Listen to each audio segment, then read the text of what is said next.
24वां अध्याय। भस्माधारण की महिमा। सूत जी ने कहा, हे ऋषियों, अब मैं तुम्हारे लिए समस्त वस्तुओं को पावन करने वाले भस्म का महात्म सुनाता हूँ। भस्म दो प्रकार की होती है, एक महाभस्म और दूसरी स्वल्प भस्म। महाभस्म के भी अनेक भेद हैं, जैसे 3 प्रकार की होती है, श्रोता, स्मार्थ और लौकिक। श्रोता और स्मार्थ भस्म केवल ब्राह्मणों के ही उपयोग में आने योग्य है। लौकिक भस्म का उपयोग सभी मनुष्यजन कर सकते हैं। ब्राह्मणों को वैदिक मंत्रों का जाप करते हुए भस्म धारण करनी चाहिए तथा अन्य मनुष्य बिना मंत्रों के भस्म धारण कर सकते हैं। उपलों से सिद्ध की हुई भस्म आग्नेय भस्म कहलाती है। यह त्रिपुंड का द्रव्य है। अन्य जग से प्रकट हुई भस्म भी त्रिपुंड धारण के काम आती है। जावाली उपनिषद के अनुसार अग्नि इत्यादि मंत्रों द्वारा 7 बार जल में भिगोकर शरीर में भस्म लगाएं। तीनों संध्याओं में जो शिव भस्म से त्रिपुंड लगाता है वह सब पापों से मुक्त होकर शिव की कृपा से मोक्ष पाता है।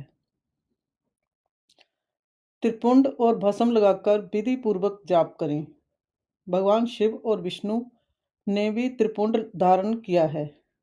अन्य देवियों सहित भगवती उमा और देवी लक्ष्मी ने इनकी प्रशंसा की है। ब्राह्मणों, क्षत्रियों, वैश्यों, शूद्रों, वनशंकरों तथा जाति भ्रष्ट पुरुषों ने भी उद्दन एवं त्रिपुंड रूप में भस्म धारण की है। महर्षियों, इस प्रकार संक्षेप में मैंने त्रिपुंड का महात्म बताया है।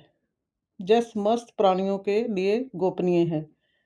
ललाट अर्थात माथे पर भौहों के मध्य भाग से भौहों के अंत भाग जितना बड़ा त्रिपुंड ललाट में धारण करना चाहिए।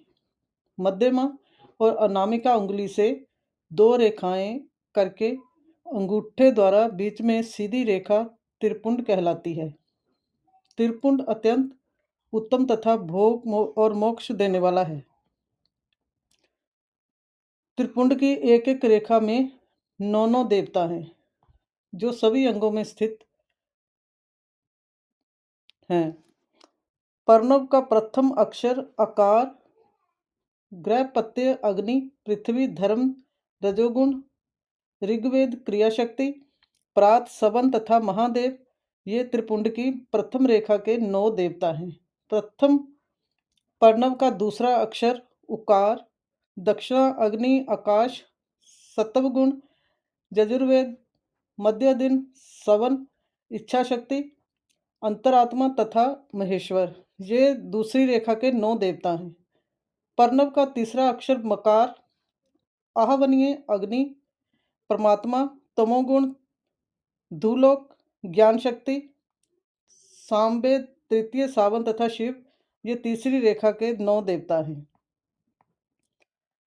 प्रतिदिन स्नान से शुद्ध होकर भक्ति भाव से त्रिपुंड में स्थित देवताओं को नमस्कार कर त्रिपुंड धारण करें तो भोग और मोक्ष दोनों की प्राप्ति होती है।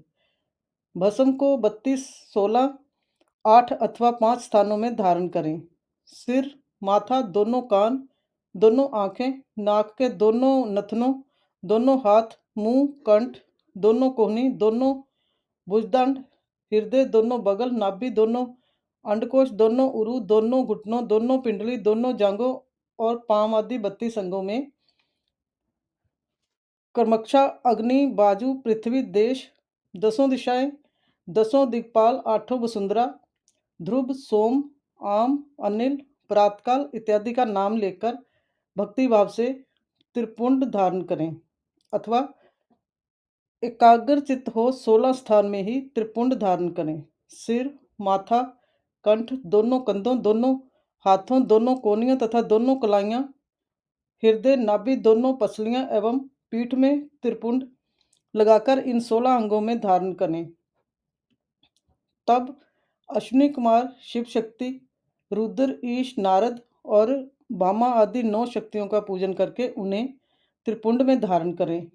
सिर, बालों, दोनों कान, मुंह, दोनों हाथ, हृदय, नाभि, उरु जुगल, दोनों पिंडली एवं दोनों पांवों, इन 16 अंगों में क्रमशः शिव, चंद्रमा, रुद्र, ब्रह्मा, गणेश, लक्ष्मी, विष्णु, शिव, प्रजापति, नाग, दोनों नाग कन्या, ऋषि कन्या, समुद्र, तीर्थ इत्यादि के नाम स्मरण करके त्रिपुंड भस्म धारण करें।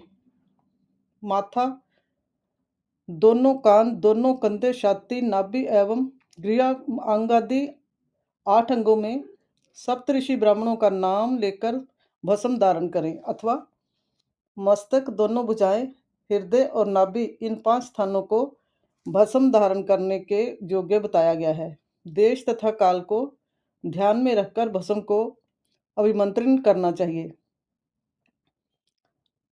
तथा भस्म को जल में मिलाना चाहिए।